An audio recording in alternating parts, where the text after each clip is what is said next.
માની લો કે તમે બાનાખાત કરાવી લીધું છે, બાનાખાતમાં એડવાન્સની રકમ પણ આપી દીધી છે કે બાનાની રકમ આપી દીધી છે. હવે અહીંયા ખરીદનાર વ્યક્તિનું અવસાન થઈ જાય છે તો શું ખરીદનાર વ્યક્તિના વારસો આ પ્રોપર્ટી લેવા માટે હકદાર છે? શું વેચનાર વ્યક્તિ આ પ્રોપર્ટી વેચાણ કરવાનો ઇનકાર કરી શકે છે?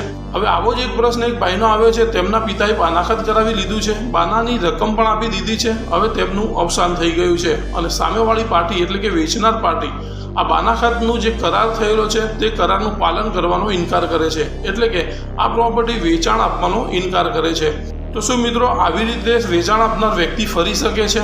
તો શું કહે છે કાયદો જાણવાનો પ્રયત્ન કરીએ છીએ. હવે મિત્રો અહીંયા આપણે ઇન્ડિયન કોન્ટ્રાક્ટ એક્ટની કલમ 37ની વાત કરીએ તો આવો કરાર થયા પછી કરાર કરનાર વ્યક્તિ બેમાંથી કોઈ એક મરી જાય, એક અવસાન થઈ જાય તો પણ આ કરાર રદ નથી થઈ જતો, આ કરાર કેન્સલ નથી થતો અને આ કરાર ઇનવેલિડ પણ નથી થતો.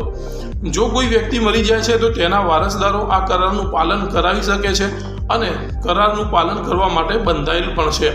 એટલે વેચનાર પાર્ટી આ કરાર થયા પછી જો ખરીદનાર વ્યક્તિ મરી જાય છે તો પણ આ કરારનું પાલન કરવાનો ઇનકાર નહીં કરી શકે.